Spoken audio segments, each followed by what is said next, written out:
By the time dessert hit the table, my father was laughing so hard he had to set down his wine glass.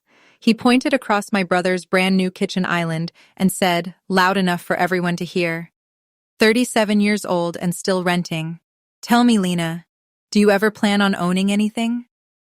Everybody laughed. My mother laughed into her napkin. My brother smirked. My sister-in-law looked down, pretending not to hear it.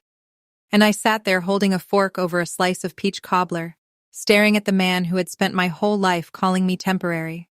Temporary job, temporary apartment, temporary relationships, temporary value. What made it almost funny was that he'd paid rent to me on the first of every month for the last 4 years. He just didn't know it. And when he found out, it wasn't because I told him. It was because he decided, in front of 12 people, to humiliate the wrong daughter one last time. Welcome back. Get comfortable, because this story burns slow, and then all at once. Full script. There are families that love quietly. Then there are families that rank loudly. Mine did both, just never in my direction. In my family, achievement only counted if my father could brag about it to other men. If it sounded impressive at church, at the hardware store, at the barber shop, then it mattered. If it was quiet, strategic, unflashy, or mine, it disappeared before it ever reached the table. My younger brother Gavin understood that early. Gavin knew how to perform success. He knew how to walk into a room with a car key in one hand and a story in the other. He knew how to speak in the language my father worshipped. Square footage, horsepower, title, promotion, closing date, bonus, image. Even when the numbers underneath those things were shaky, even when half of it was debt and the other half was bluff, my father never checked the foundation. He just admired the paint. Me, I was different. I didn't perform anything. I worked. I listened. I learned where paperwork lived. I learned which people talked big and paid late. I learned how buildings made money even when the people inside them lied about how well they were doing. I learned how wealth looks boring from the outside and how debt looks glamorous until the bill arrives. But I'm getting ahead of myself. The night my family found out who I really was, the kitchen smelled like rosemary chicken, lemon polish, and expensive candles my sister-in-law had lit to make the new house smell settled. The counters were white quartz. The floors were that gray-brown fake wood everyone puts in homes they want to look custom but had built from a catalog. The refrigerator still had the blue protective film tucked into one corner because nobody had bothered to peel it off.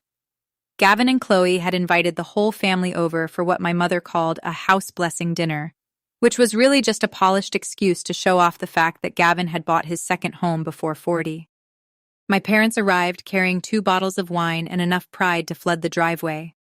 I arrived carrying a salad and the same last name that had never opened a door for me. On the drive over, I had stopped at a red light and glanced at the notification on my phone. North Lantern Property Group. Monthly collections posted. I didn't open it then. I didn't need to. I already knew what it would say. Bay 1, paid. Bay 2, paid. Unit 2A, paid. Unit 2B, paid. Bay 3, Mercer Restoration, paid. My father's shop, paid on the first, as always. My father loved lecturing people about ownership. He'd been doing it for as long as I could remember. Renting is just paying somebody else's mortgage, he liked to say. He said it to waiters.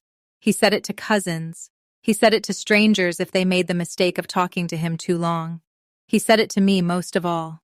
When I was 23 and had my first apartment over a laundromat, he said, I hope you enjoy hearing other people's dryers all night. That's what rented life sounds like. When I was 27 and moved into a cleaner 1-bedroom downtown, he said, you know what rent gets you? Nothing. Every check disappears. When I turned 30 and still hadn't bought a house, he stopped disguising it as advice. Your problem, Lena, is you live like you're passing through your own life. That line stayed with me for years, not because it was true, because it was such a perfect summary of the way he saw me. A placeholder, a draft, a daughter-shaped inconvenience. The funny thing is, I never rented because I had to. I rented because I wanted flexibility while I was buying cash-flowing properties. But that sentence would have meant nothing to a man who believed a kitchen island mattered more than a balance sheet. So I stopped explaining. Sometimes silence isn't surrender. Sometimes it's asset protection. If you've ever been the family member people underestimate because you don't announce every move, you already know this part. The quiet ones are never empty. They're just not advertising. When I pulled into Gavin's driveway that evening, my mother was already standing in the front window, waiting for me the way she always waited for late guests. Not with concern, but with an accusation preloaded behind her teeth. The front door opened before I even knocked. "There you are," she said. "Everyone else managed to come on time." I held up the salad bowl. "Hi to you too, Mom." She stepped aside, barely. Her perfume hit me before the warmth of the house did. Powdery and floral and too sweet, like every hug she ever gave me, technically present, emotionally unusable. "Set that in the kitchen," she said, "and please don't put the bowl on the new island without a trivet. Chloe's very particular." Of course she was. This was one of those nights where every object in the house had more acknowledged value than I did. Inside, the room glowed with that expensive suburban brightness people buy when they want a home to look successful from 20 feet away. Pendant lights over the island, recessed lights in the ceiling, under-cabinet lights casting a soft line over the backsplash. Everything lit, nothing warm. My father was standing near the wine rack with Gavin, already mid-speech. "Now this," he said, sweeping an arm around the kitchen. "This is what I'm talking about. A man should plant himself. A family should build equity, not float around from lease to lease like college kids." He didn't look at me when he said it. He didn't have to. The room did it for him. Gavin glanced over, saw me, and gave that little half-smile he'd perfected by 16. The one that said, "I'm not attacking you, but I'm definitely enjoying this." "Hey, Len," he said. "Careful with the salad. Chloe's obsessed with those counters." "Your mother already briefed me." "Good," he said, and turned right back to my father. That was Gavin's gift. He could make exclusion feel administrative. My Aunt Teresa was in the living room arranging gift bags. Uncle Rob was pretending to help while eating pistachios out of a bowl he'd parked next to the sofa. Chloe's parents stood by the fireplace, radiating the slightly confused pride of people who weren't quite sure how their daughter had ended up in a house like this, but had decided to accept the miracle without asking questions. And there, on the far wall of the dining room, was a framed photo from Gavin's closing day. Gavin holding keys, Chloe crying, my parents on either side, shining like they'd built the place with their own hands. I stared at that photo for 2 seconds too long, because there wasn't one picture in my parents' house, or anyone else's, that looked like that with me in it. No ribbon cutting, no plaque, no proud handshake. No father standing beside me while I held documents with my own name on them. And it wasn't because I'd done nothing worth framing. It was because everything I'd built was boring to people who only respected what glittered. I bought my first property at 26. Not a dream house. Not a photogenic starter home with shutters and hydrangeas. It was a tired brick duplex behind a dentist's office with a cracked walkway and one stubborn tenant who paid in money orders and smelled like mothballs. I loved it instantly. The roof needed patching. The upstairs plumbing groaned like an old man sitting down. The basement light flickered when it rained. The numbers barely worked the first year. I bought it anyway. Not because it was pretty, because it was possible. I used savings from 3 years of working corporate finance, plus a side bookkeeping job I never told anyone about. I repainted the downstairs unit myself. I spent entire Saturdays at the hardware store learning the difference between repairs that mattered and repairs that merely looked impressive. I ate microwaved soup on the floor after painting trim until midnight. That duplex taught me more than my father ever did. It taught me that money likes patience. It taught me that appearance is expensive and function is profitable. It taught me that people will call you small right up until your small thing starts paying you every month. I made 12 mistakes in that first year. I also made equity. By 30, I had the duplex, a triplex, and a 6-unit mixed-use building on Alder Street with 2 apartments upstairs and 3 commercial bays on the ground floor. Bay 1 was a tailor. Bay 2 was a bakery. Bay 3 became Mercer Restoration, my father's shop. But no one in my family knew I owned Alder Street. Not because I was ashamed, because experience had taught me that telling them good news was like pouring clean water into sand. Nothing stayed. The last time I had tried to share anything real with my parents, I was 29. I had just closed on the triplex. I was excited in that exhausted, shaky way you get after something hard finally becomes official. I went to Sunday dinner at my parents' house with the folder still in my car, because part of me, some childish part I should have buried years earlier, thought maybe this time would be different. Maybe my father would look up. Maybe my mother would ask a question and actually wait for the answer. Maybe Gavin would, for once, not make it about him. I was wrong on all 3 counts. We were halfway through pot roast when I said carefully, "I bought another property this week." My mother didn't even look up from the gravy boat. "Another what?" "A triplex." Gavin snorted into his drink. My father put down his fork the way men do when they've just been offered the opportunity to be offended. "A triplex," he repeated. "So you're collecting apartments now?" "It's an investment." "No," he said. "It's a headache." I ran the numbers. "I'm sure you did." There is a special kind of insult that only parents can deliver. The kind wrapped in enough calm to make everyone else think you're overreacting if you flinch. Then Gavin chimed in. "You know, Len, if you're putting that much money into old buildings, you could have just bought a real house." A real house. That phrase. As if shelter only counted if a single family posed in front of it at Christmas.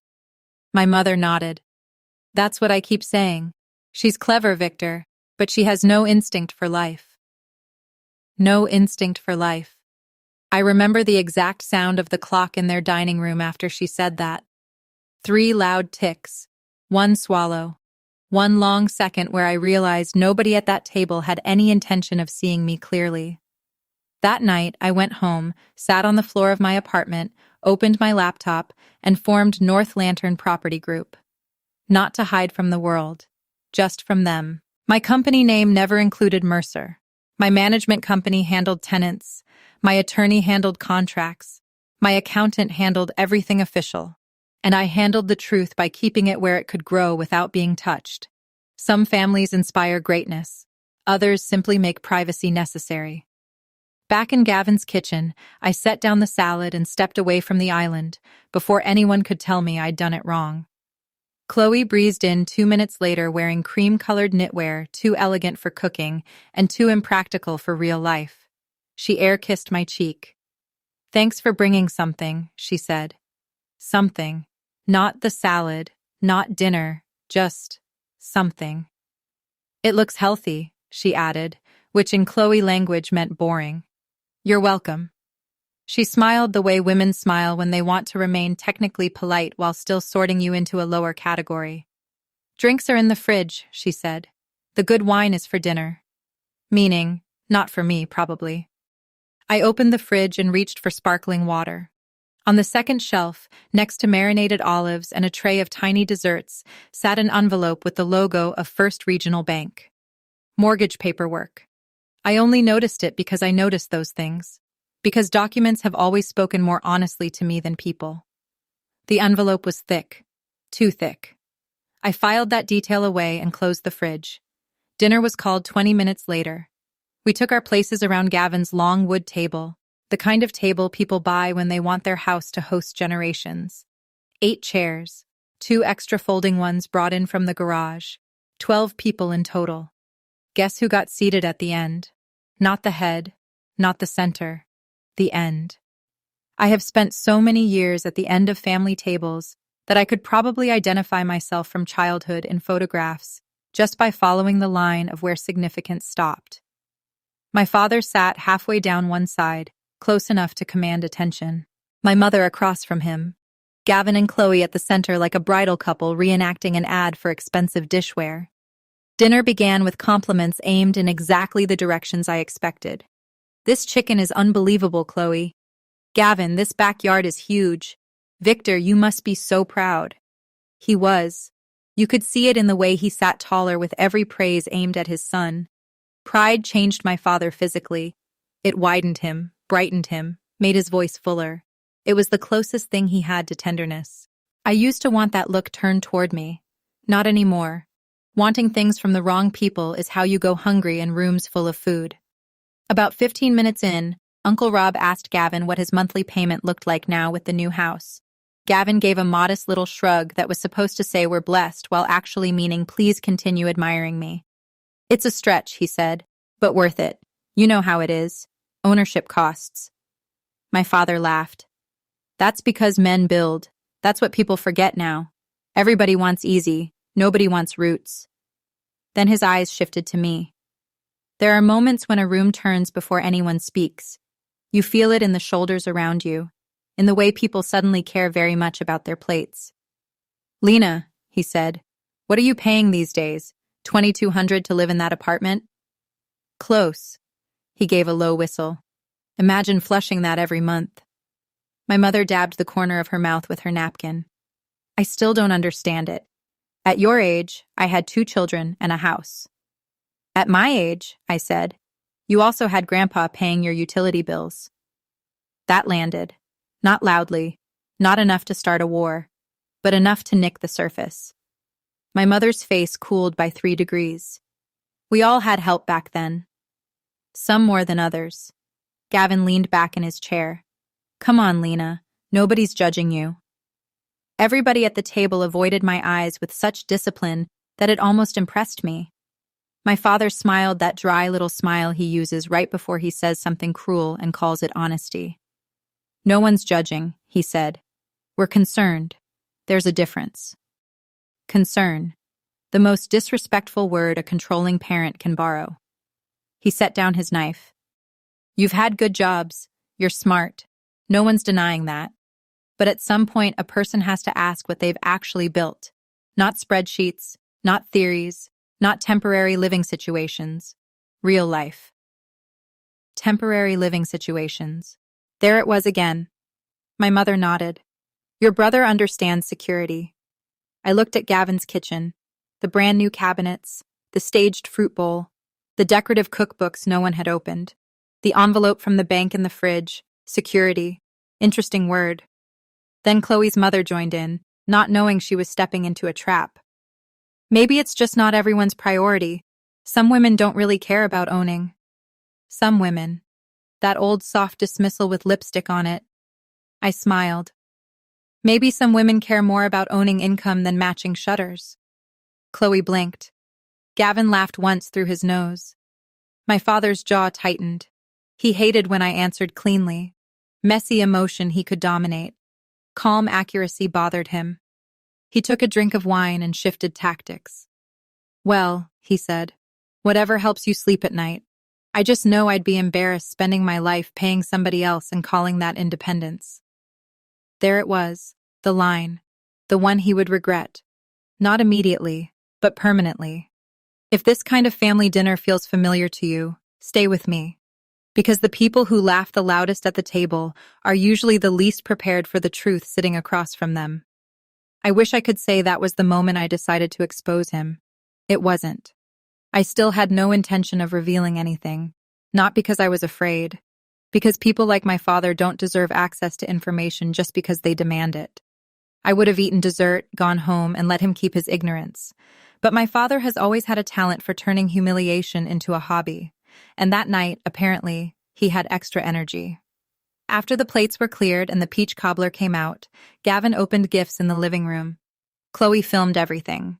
My mother narrated the meaning of each present like she was archiving a museum collection. Oh, this one's from us. Open Aunt Teresa's now.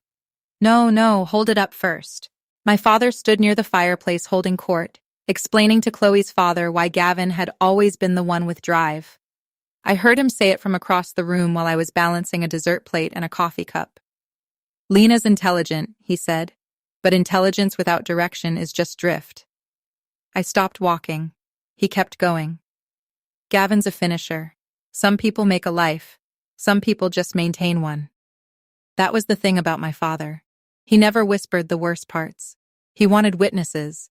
Cruelty meant more to him if it became a group experience. Aunt Teresa saw my face and looked away first. That hurt more than the words, because silence from bystanders is what lets family myths harden into law. My father turned when he noticed the room had gone slightly too quiet. He saw me standing there with the coffee cup. He didn't flinch.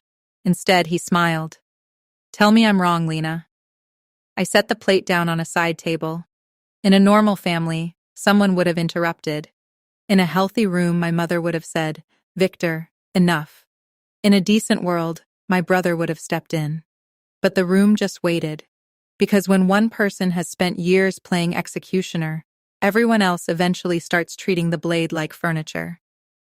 "I'm not interested in debating my life with you," I said. My father gave a little laugh.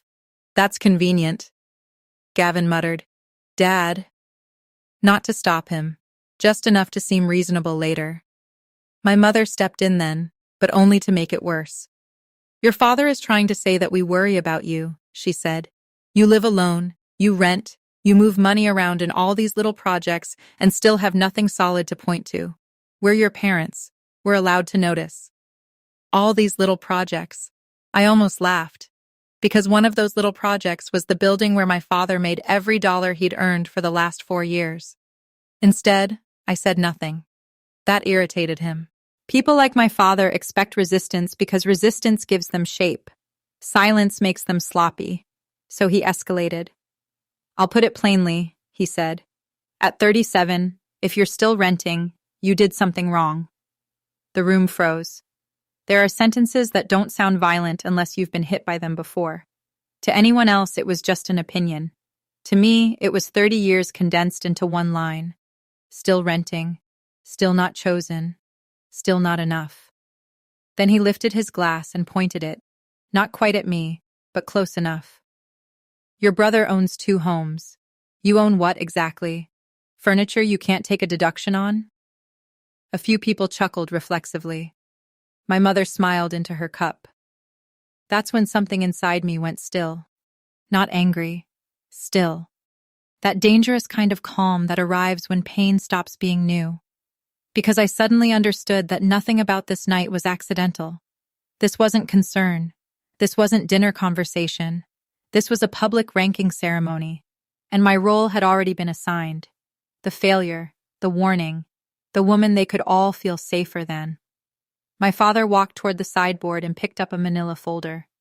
"I wasn't even going to bring this up tonight," he said, which meant he had planned it in advance. He tapped the folder against his palm. "But since we're talking about responsibility..."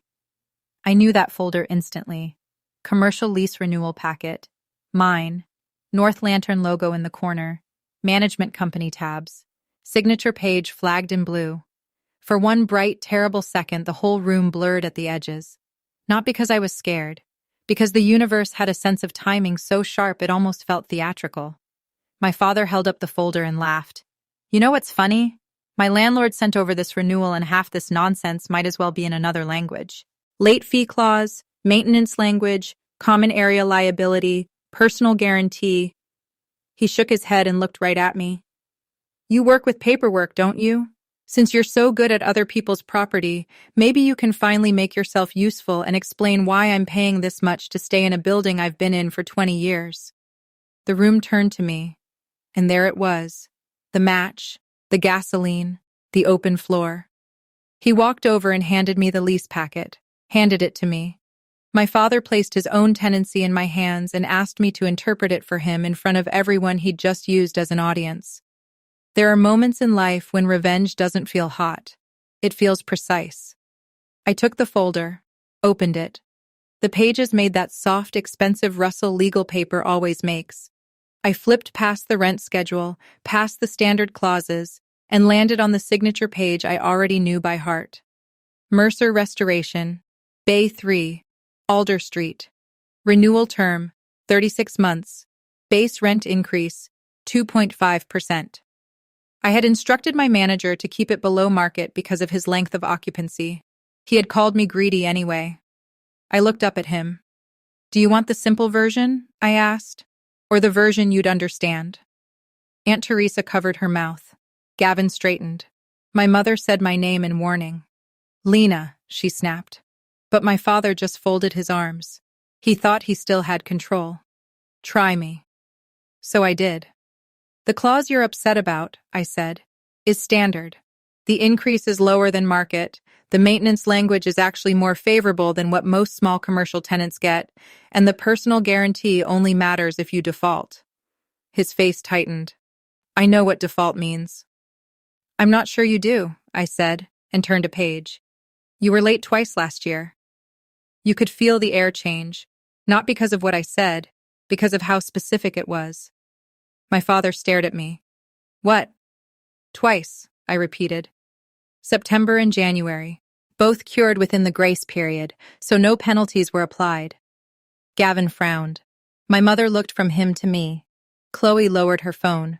My father let out a laugh, too loud, too forced. Oh, so now you're pretending to know my business? No, I said. I'm telling you I do. Nobody moved. Sometimes the first crack in a family story is microscopic. It's not the reveal. It's the realization that the wrong person knows too much. My father took one step toward me. What exactly is that supposed to mean? I closed the folder. It means, I said, that if you're going to stand in your son's kitchen and humiliate me for renting, you should at least remember who's been cashing your checks. I have replayed the silence that followed more times than I can count. The hum of the refrigerator, the tiny click of Chloe's phone screen going dark, someone shifting weight on hardwood, a spoon settling against a plate in the sink. My father blinked once, hard. My mother spoke first. What checks? I turned to her. Dad's shop lease. She laughed. Actually laughed. Not because anything was funny, because her brain rejected the sentence on impact. My father joined her half a beat later, but his laugh came out thin. Enough, he said. Don't be ridiculous. I held up the folder. Alder Street belongs to North Lantern Property Group. So? So, I said. North Lantern is mine. No one breathed. No one even performed breathing. Gavin's face emptied first, then filled with fast calculation. Chloe looked at him the way wives look at husbands when they're trying to figure out whether they have been lied to by marriage or merely by omission. My mother stared at me like a portrait that had started talking. My father smiled again, but badly this time. Cute, he said. Very cute. It's public record. I don't believe you. That doesn't matter. He took a step closer. You expect me to believe you own my shop? You don't own your shop, I said quietly. You lease Bay 3. You haven't owned that building in 4 years. The room didn't just go silent. It reorganized, because that sentence changed everyone's position in it. My father was no longer the man speaking downward. He was a tenant, and I was no longer the daughter at the edge of the table. I was the owner of the room's most inconvenient truth. Gavin stood up. Hold on. You're saying you bought Alder Street? Yes. When? 4 years ago. How? By signing papers and wiring money, same as anyone else. My father looked like I had slapped him with a tax return. That building sold because Old Man Carver retired. I know. You knew? I was in the closing. His face changed then. Not to anger first, to memory.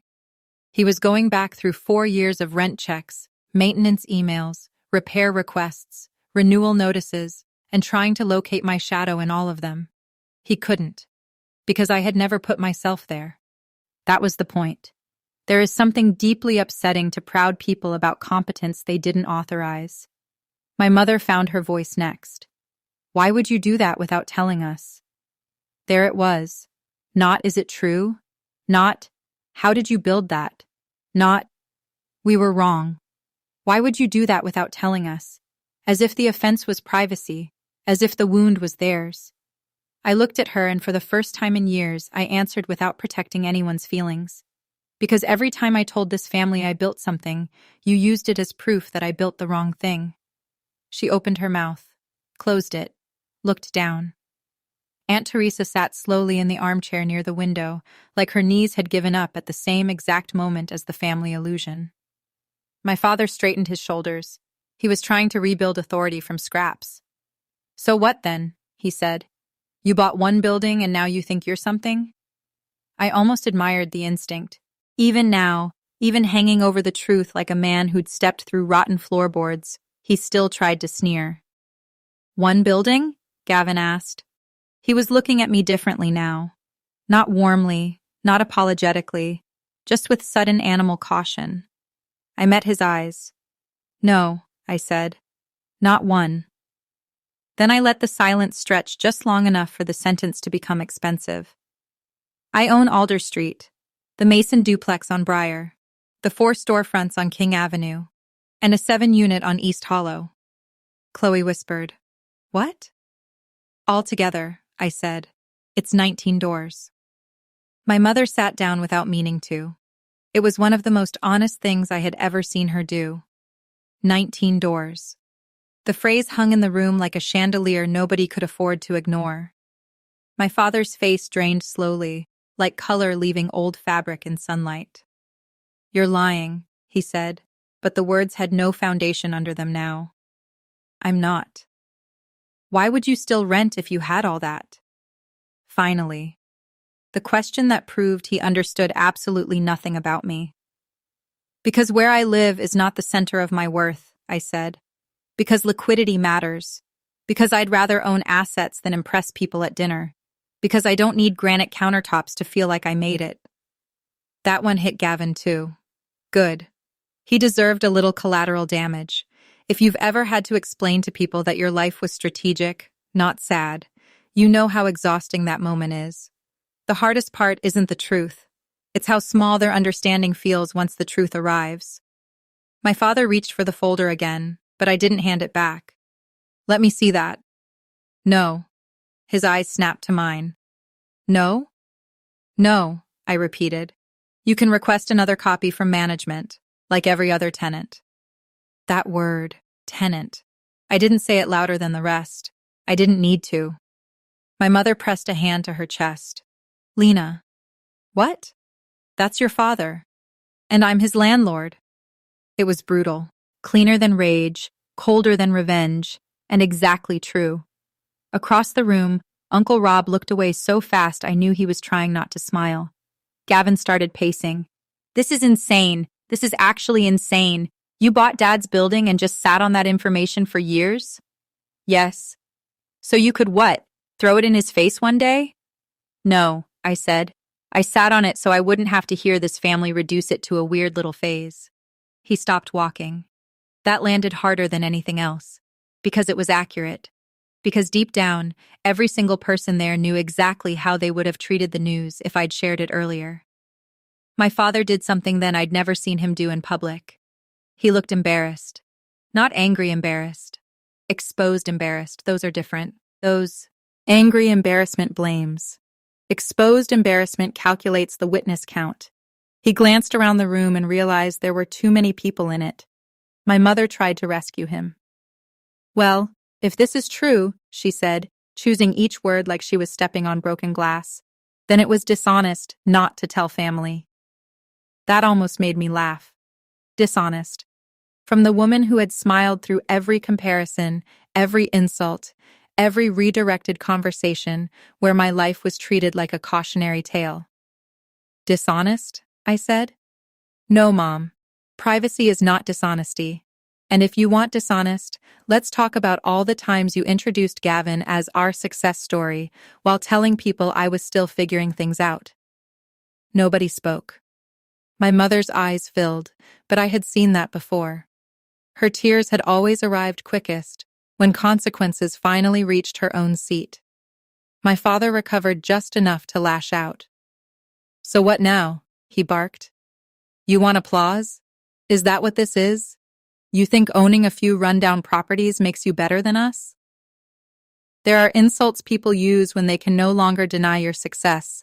They start attacking the shape of it instead. Rundown, petty, lucky, cold. I set the lease packet on the sideboard. No, I said. I don't want applause. I wanted one dinner, one in my entire life, where you didn't use me as a prop to make Gavin feel taller. Gavin stopped pacing. For the first time all night, he looked uncomfortable in a way that wasn't financial. My father scoffed. Everything always has to be emotional with you. No, I said. With me, it has always had to be survivable. That sentence changed the room again. Because even people who won't defend you usually know when you finally stopped lying for their comfort. Aunt Teresa stood then, slowly, deliberately, her glass of wine still in hand. Victor, she said, you should stop talking now. My father turned to her in disbelief. Teresa almost never challenged him. She was the aunt who smoothed things over, changed subjects, asked about dessert, the peacemaker, the family gauze pad. But even gauze has a saturation point. I mean it, she said. Stop. He opened his mouth. She raised one hand. You humiliated her. In public. Again. And now you're angry because the daughter you kept calling unstable turned out to be the only person in this family who actually understands ownership. That sentence went through him like a nail. My father looked older in the 5 seconds after she said it. Not physically older. Internally older. Like some private scaffolding had finally given way. And because apparently the night still had more left to burn, Gavin chose that exact moment to make the dumbest possible move. He laughed. Not because anything was funny, because he panics upward. Well, he said, forcing brightness into his voice, if we're all being honest, 19 doors doesn't exactly make you Rockefeller. Chloe turned and stared at him. Uncle Rob muttered, Jesus. I looked at my brother and understood something clearly. Gavin didn't hate me. He had just been fed on comparison for so long that he didn't know how to live without someone beneath him. That's what favoritism does to the golden child. It rots them too, just in prettier packaging. You're right, I said. It doesn't. He smiled, relieved for half a second. Then I kept going. But it does mean I could buy and sell this kitchen twice before breakfast if I felt like making bad investments. The silence after that tasted like copper. Chloe went pale. Gavin's mouth opened. My father actually took a step back. And there, finally, was the cliff. Because beneath the polished countertops and family bragging, the whole performance was leveraged. I had known it from the envelope in the fridge, from the speed of the purchase, from Gavin's salary, from Chloe's spending, from the type of people who install statement lighting before building reserves. This house was not wealth, it was theater with a monthly payment. Gavin's voice rose. What the hell is that supposed to mean? I met his eyes. It means if you're going to build your identity out of square footage, you should probably not leave your adjustable rate refinance packet next to the olives. Chloe made a sound like someone had punched her in the lungs. My mother looked at the fridge, then at Gavin, then back at me. Gavin flushed dark red. That is none of your business. Correct, I said, and my apartment was none of yours. That, more than anything else, ended the evening. Because once hypocrisy is visible, no one can comfortably keep eating dessert. My father moved toward the front door like a man fleeing a fire he helped start. My mother followed but stopped twice, once to grab her purse, once to look back at me as if there were still a version of events where I was the aggressor. Aunt Teresa hugged me on her way out. Not dramatically, not tearfully, just one firm squeeze and a whisper against my ear. I knew there was more. I almost broke then, not from the reveal, from that. From one simple acknowledgement after years of being narrated incorrectly. When the house finally emptied, Gavin cornered me by the island. You enjoyed that, he said. I was tired, bone tired, old tired, the kind of tired that feels ancestral. No, I said. I endured it. Chloe was upstairs crying in a room that probably had vaulted ceilings and no emotional insulation. Good for her. Maybe she'd finally learned that polished lives are still built on numbers. Gavin stared at me like he didn't know where to put his anger now that I had taken away his old container for it. You think you won, he said. I picked up my coat. No, I think I stopped losing. Then I walked out. The night air outside was cold enough to make my eyes water. The neighborhood was one of those new developments where every house looked related to the next one. Same stone accents, same black-framed windows, same expensive sameness. Porch lights glowed over manicured shame. I sat in my car and didn't start it for a full minute. My hands were steady. That surprised me. I had imagined this reveal before, in abstract ways, in angry showers, on lonely drives, in those midnight rewrites of family scenes you know you'll never get to control. But the real thing hadn't felt triumphant. It had felt final. That's different. Triumph still asks for witness. Finality doesn't. I drove home through quiet streets and past my own building on Alder without planning to. The tailor's sign was dark. The bakery's backlight still glowed. And there, above Bay 3, was the old painted sign, Mercer Restoration, my father's name on glass, my property under it. For years, I had let that arrangement stand untouched, not out of sentiment, because business is business and pride is a terrible investment strategy. But that night, for the first time, I felt the shape of the irony with my whole body. He had mocked me for still renting, while building his manhood inside a workshop he could lose if I ever stopped being patient. I didn't stop the car. I didn't need to. I knew exactly where everything stood. The next morning, my phone had 8 missed calls, 3 from my mother, 4 from Gavin, 1 from my father. No voicemail from him, of course. Men like my father rarely leave a record when their authority has been damaged. My mother did leave one. "Lena, call me back, immediately. This family needs to talk before people start repeating things." Before people start repeating things. Not before feelings get hurt. Not before relationships break. Before the story escapes containment. That was always her priority. Not truth. Containment. Gavin's voicemail was worse. "You blindsided Dad. If you wanted respect, that wasn't the way to get it." I listened to that twice, because it was such a perfect golden child sentence. He still thought respect was something I had failed to request properly. As if the mistake was tone. As if the issue was etiquette. As if 30 years of contempt could have been solved with better timing. My father's voicemail was 9 seconds. Just breathing. Then, "Call me." No greeting. No apology. A summons from a man still trying to speak from the old height. I did not call him that morning. I had work. Real work. Unit inspections. Vendor approvals. Quarterly reserve review. A leaking pipe in one of the upstairs apartments on East Hollow. A bakery tenant asking about signage rights. A management report waiting in my inbox. That's the thing about building a life quietly. Even after emotional earthquakes, the numbers still come due. Boilers still need replacing. Insurance still renews. Good tenants still deserve responsive owners. Pain doesn't exempt you from competence. Around noon, my property manager, Elise, called. Her voice had that careful tone people use when they think they may be standing in the middle of a family landmine. "Hey," she said. "Bit of an odd one. Mr. Mercer came by Bay 3 this morning asking for ownership documents." I leaned back in my chair. And I told him what I'd tell anyone. Corporate ownership is a matter of public record. He can request it through the county site if he wants confirmation. Good. A pause. He seemed upset. I looked out the window of my apartment at the city traffic slipping past below. Understandable. "Do you want us to transfer communication on that account to someone else?" Meaning, do you want to stop being the invisible owner now that he knows? I thought about it for 2 seconds. "No," I said. "No changes. He gets the same treatment as every other tenant." That mattered to me. Not because I was merciful, because consistency is power. Personal revenge is messy. Professional boundaries are elegant. My father called again at 6:13. This time I answered. He didn't say hello. "Why did you do it?"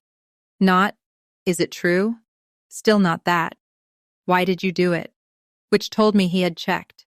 He had found the filings. He had read the names. He had confirmed that Bay 3 was indeed under North Lantern, and North Lantern was indeed under me. I sat at my kitchen counter with a mug of tea and let the question sit there. "Do what?" "You know exactly what." "Bought a building?" "Don't get smart." "Dad," I said, "it's a little late to object to intelligence." He exhaled through his nose. Sharp. "Why did you buy Alder Street?" "Because it made money. Because Carver wanted out." Because the cap rate made sense. Because the upstairs units could be improved. Because Bay 2's bakery had upside. Because your shop had stable history, and I knew you paid, even if you paid resentfully. But I didn't say any of that first.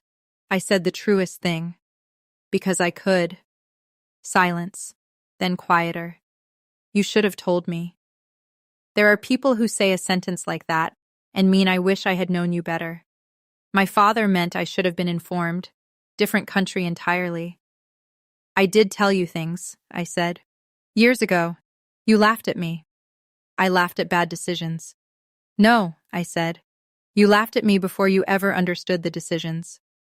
He had no response to that. I could hear the faint sound of machinery in the background. Sonder, maybe. Or a shop fan. He was calling from Bay 3. From my building. Standing inside my investment. Probably looking around with brand new eyes. Are you going to raise my rent? He asked finally. And there it was. Strip away the ego, the yelling, the fatherhood, the mythology, and underneath it all sat the actual fear. Not that I'd embarrassed him, not that I'd lied, that I now had leverage. No, I said. He was quiet. Why not? Because I'm not you, I almost said. Instead, because business and cruelty aren't the same thing. He breathed in, held it, let it out. Then, like a man reaching with the wrong hand for a tool he'd never used before, he asked, How many did you say you owned? 19 doors. Free and clear? I smiled despite myself. He still needed the scoreboard. No, intelligently financed. Another silence. Then he said the closest thing to admiration I had ever heard from him. Huh. Just that.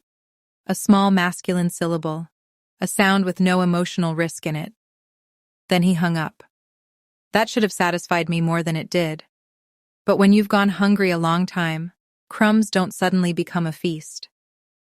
3 days later, my mother came to my apartment for the first time in 6 years. She brought banana bread. That is how women like my mother apologize when the actual words are too expensive. I opened the door and found her standing there in a beige coat, both hands wrapped around the loaf pan like she needed an object to justify her own existence on my doorstep. I was in the area, she said. She was not in the area. Come in. She stepped inside and her eyes moved over everything. The art on the wall, the bookshelves, the clean lines of the furniture, the soft rug in the living room, the windows facing west over the city. She took it all in with the stunned expression of someone entering a life they had previously summarized incorrectly. This is nice, she said. I took the banana bread. Thanks. She walked slowly toward the window. It's bigger than I pictured. Most things are when you don't bother asking. She flinched. Good. Not because I wanted to hurt her, because I was finally done cushioning every truth before it reached her. We sat at the table. I sliced the banana bread. She didn't eat hers. I didn't know, she said. I looked at her. Really looked. My mother was not a villain in the operatic sense. She was worse in a quieter way. She was a chronic bystander in her own life, a woman who had built her identity around keeping the peace, even when peace required one child to be consistently diminished, so another could remain comfortably adored. I know, I said. No, I mean, I didn't know it was like this. Like what? She gestured vaguely. The apartment, the view, the obvious order of a woman's life she had spent years calling unfinished. Stable, she said at last. I sat back. There it was, her real surprise. Not that I had money, not even that I had property, that I had stability without their approval. That one seemed to shake her deepest. You never asked, I said. She nodded once, slow, then very softly. I should have. That sentence made something in my chest ache, because it wasn't enough, because it was years late, because it was the first honest thing she had said to me in maybe a decade. We sat in silence for a while. City noise pressed gently at the windows. A siren far off. Someone walking a dog below. The radiator kicking once in the hall. Finally, she said, Your father is humiliated. I laughed. I couldn't help it. She looked wounded. Mom, I said, your husband called me a failure in front of 12 people. If humiliation found him afterward, it had to take a number. She looked down at her hands. He didn't know. Neither did I, most of my childhood. That didn't stop him. She stayed 20 more minutes, asked about nothing important, left with an untouched slice of banana bread wrapped in foil. At the door, she turned back like she wanted to say something bigger, something that would rearrange the years between us. But some women mistake wanting to change for changing. I'm glad you're doing well, she said. I nodded. After she left, I stood in my kitchen and let myself feel it. Not rage, not victory, grief. Because sometimes the truth doesn't heal you first. Sometimes it simply proves how long you were alone. If you've ever had a parent finally see one corner of your life after spending years talking over the whole thing, then you know that ache. It's not satisfaction. It's mourning with better lighting. A week after the dinner, Gavin's marriage started leaking in public. Not exploding. Leaking. There's a difference. A canceled post here. A too bright caption there. A realtor friend quietly removing tagged photos from a congratulatory thread. Chloe suddenly posting things about protecting peace and private battles. I didn't go looking for any of it. Information comes to you when enough people have been embarrassed. Then Aunt Teresa called. I probably shouldn't tell you this, she said immediately, which is how older relatives always begin right before telling you everything. Then definitely don't. She ignored that. Your father and Gavin got into it. About what? What do you think? Money. Of course. Apparently, after the dinner reveal, my father had marched straight into Bay 3 Monday morning, determined to recover some sense of dominance from plywood and dust. Instead, he found himself looking at the business with a new fear. Every tool, every cabinet, every invoice, every month of rent. All of it suddenly dependent on the daughter he had publicly called a disappointment. That kind of cognitive whiplash can make men mean. He confronted Gavin next. Why, I'm not sure. Maybe because when one child stops functioning as the designated failure, the family system needs someone else to absorb the pressure. And Gavin, for all his polish, had weaknesses showing. The new house had a larger payment than my parents knew. The refinance envelope in the fridge wasn't routine. Chloe had used a home equity line from their first house to furnish the second. And my father, who had spent years holding Gavin up as proof that he, Victor Mercer, understood how success was built, was now staring at the possibility that his golden son had bought an oversized dream on a foundation of decorative lies. Aunt Teresa lowered her voice. Your father asked him if the bank owned more of that kitchen than he did. I closed my eyes and laughed once. There it was, the family poison finally reversing direction. And? I asked. And Gavin said at least he wasn't paying rent to his own kid. That one was cruel enough to almost make me like him. Almost. Apparently the argument got loud. Chloe cried. My mother tried to mediate and ended up being told by both men to stop talking, which frankly was maybe the most honest feedback she'd gotten in years. What mattered to me was not that they were suffering. It was that the illusion had broken. Once the family myth cracks, everyone starts hearing old sentences differently. Lena's just figuring things out. Maybe not. Gavin's the stable one. Debatable. Victor knows business. Clearly not all of it. And once those reassessments start, they don't stop where you want them to. 2 weeks later, I visited Alder Street for an inspection. I didn't warn anyone. I often dropped by unannounced. Owners should see how buildings breathe when no one has time to perform for them. The bakery smelled like yeast and sugar. Bay 1's tailor had music on low and nodded when I came in. Upstairs, one tenant wanted a new window lock. Another asked if we could trim the tree brushing her fire escape. Then I went downstairs and stood outside Bay 3. Mercer Restoration. The sign was older than my ownership, older than my privacy, older than my father's awareness that the world had shifted under his feet. I stood there longer than necessary. Then I opened the door. The shop smelled like sawdust, varnish, and cold metal. Familiar in that deep body way, certain childhood smells always are. It took me back instantly. to summers counting screws in coffee cans, to sanding table legs with a paper mask too big for my face, to standing on a milk crate to reach the workbench while my father said, "No, not like that. You'll strip it." He looked up from a half-finished dining chair and froze. There are men who look large until you meet them in a building you own. Then scale becomes interesting. He wiped his hands on a rag. "What are you doing here?" "Inspection." His jaw ticked once. "For what?" I looked around. "Roof's fine. Electrical panel was updated last year. Roll-up door still drags in wet weather. You never did send in the photos of the back wall after that leak." He stared at me.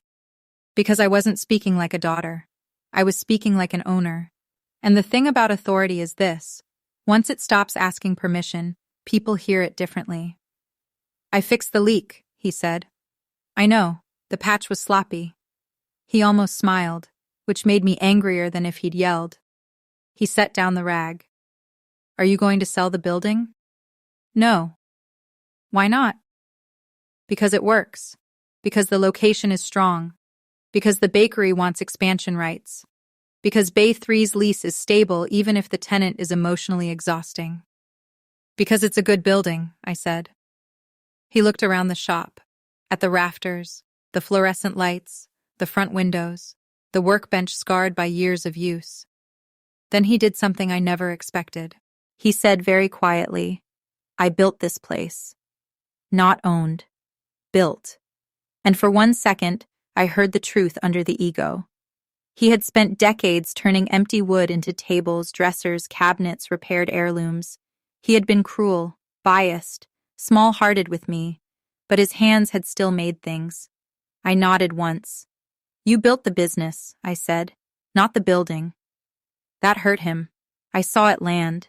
Because men like my father confuse the container for the self. But I wanted him to understand the distinction as sharply as I had lived it. He leaned against the workbench. "You really own all those places?" "Yes." "Why didn't you ever buy a house?" There it was again, always back to the same symbol. Because to him, ownership only counted if it looked like dinner photos and mowing schedules. I answered him with more patience than he had earned. Because a primary residence is not always the smartest first use of capital. Because I wanted income-producing property. Because I didn't need a porch to prove adulthood. He looked down at his hands. They were strong hands, older now, cracked at the knuckles, dust pressed into the creases, hands that had once corrected mine too harshly on a sanding block, hands that had signed lease renewals to my LLC without knowing it, hands that had pointed at me over dessert and asked if I'd ever own anything. Finally, he said, "You could have taken the sign down." I looked at the front window. Mercer Restoration. "No," I said. "It's your business." That one got him. Really got him. Because it was grace.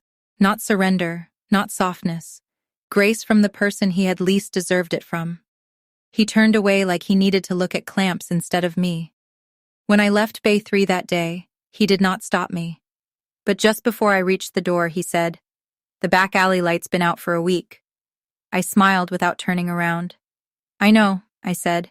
"It's being replaced Thursday." That was as close to acknowledgement as we got for a while. He filed maintenance requests now, through the portal, like everyone else. My mother began texting occasionally. Recipes, weather, photos of a bird on her balcony, little harmless things, not apologies, not reconciliation, just test balloons from a woman who had finally realized access was no longer guaranteed by title. Gavin never apologized. He did something worse and more typical.